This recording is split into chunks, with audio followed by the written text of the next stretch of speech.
European Union leaders unanimously backed a Brexit deal with the United Kingdom today. The next major hurdle is having the agreement approved by the British Parliament. No easy feat for Prime Minister Boris Johnson. And the stakes for the United States are clear. The EU is America's largest trading partner, and the UK is one of America's closest allies. Nick Schifrin has the story. Today, British Prime Minister Boris Johnson threw his arms around negotiators and saluted European leaders for agreeing on new terms of their divorce. Johnson even did a full victory lap around the table, celebrating what he's compared to reaching the summit of Mount Everest. It's been long, it's been painful, it's been divisive.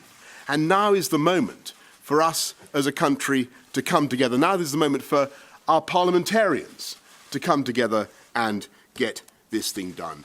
Much of the new deal is the old deal. The United Kingdom leaves the European Union after a transition period that ends in December 2020.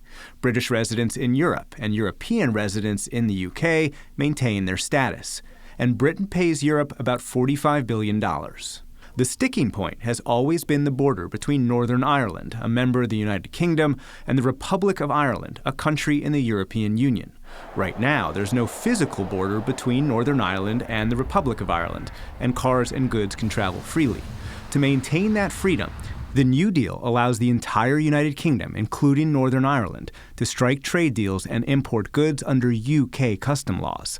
But Northern Ireland would follow European Union regulations, and goods at risk of being exported from Northern Ireland to the Republic of Ireland would fall under European Union custom rules. Today, Irish Prime Minister Leo Varadkar praised the deal. It is a unique solution, one that recognises the unique history and geography of Northern Ireland. The New Deal also reduces the chances that Northern Irish politicians could reject it and could keep the UK more in line with European environmental and labour rules. How are you feeling, gentlemen? Today, Johnson predicted members of the British Parliament, or MPs, would ratify the New Deal. I hope very much now that my fellow MPs in Westminster do now come together to get Brexit done, to get this excellent deal over the line, and to deliver Brexit without any more delay. But in today's Parliament, that's much easier said than done. Johnson's allies, the Northern Irish Democratic Union Party, criticised him and the deal. He has been too eager by far to get a deal at any cost. And the largest opposition bloc, Labour, and its leader Jeremy Corbyn, vowed to reject it during the Saturday vote. We are unhappy with this deal, and as it stands, we'll vote against it. For a deeper look at the Brexit agreement and the challenges ahead, we turn to Robin Niblett. He's the director of the London think tank, Chatham House. Robin Niblett, welcome back to the NewsHour. What are the 2 or 3 major aspects that have changed in this deal? Well, the major thing that's changed is that Northern Ireland, from Boris Johnson's point of view and the EU's point of view, is no longer the problem that it was. They've agreed to create, in essence, a border down the Irish Sea that hives off Northern Ireland from all of the problems that had been bedeviling the Theresa May deal. It means you don't need any kind of border structures or even border arrangements between the Republic of Ireland and Northern Ireland. So that's number one.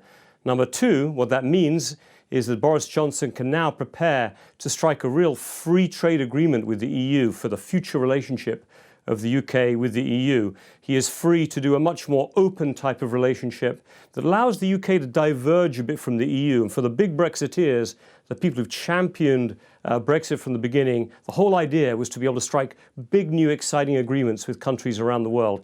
Now, with the Northern Irish problem resolved, he reckons he has that freedom. And that lets him have a better chance of getting parliamentary support to get this through Parliament, the British Parliament. So as you just discussed, just at the end there, he has to get it through British Parliament. What are the chances of that, given what we just heard from the Northern Irish Democratic Unionist Party and Labour Party both opposing it?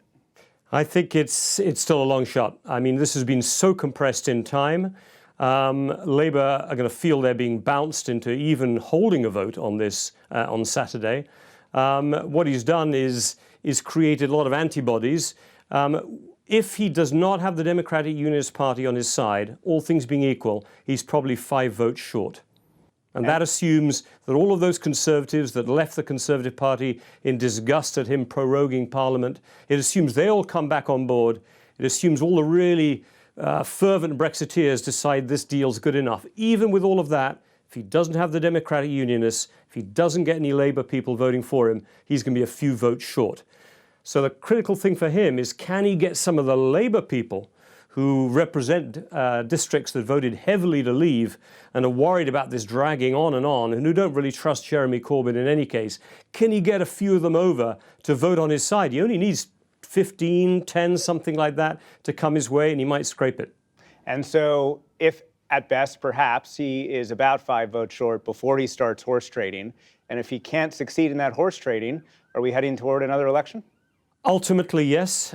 He is under the gun then by law, a thing called the Benn Act, when Parliament kind of took control of the order book and took it away from him to prevent a no-deal Brexit. He is obliged to send a letter to the European Commission asking for an extension all the way to the 31st of January. He's obliged to do that by Saturday evening if Parliament has not approved this deal by then. So you can see the time is so compressed. I think if he loses the vote, or if some Labour people cleverly try to add on a requirement for a confirmatory referendum to the deal, which is something I think the Conservatives would also oppose, he may choose to resign and say, look, over to you guys. I struck a deal.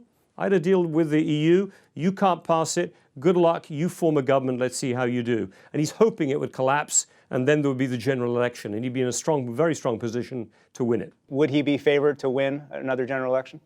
The question for him is, will the Brexit Party, what used to be called the UK Independence Party, led by Nigel Farage, will they contest Boris Johnson because they reckon this deal is a bit fuzzy and fudgy, or will they step back and give the Conservatives a carte blanche to run it? So, and look, Labour is in a chaotic position at the moment. He has to be odds on to get close to a majority. But what I fear is we'd end up with a pretty undecided hung Parliament even after another general election. I think this has still got a way to run. Robin Niblett, head of Chatham House, thank you very much. Thank you.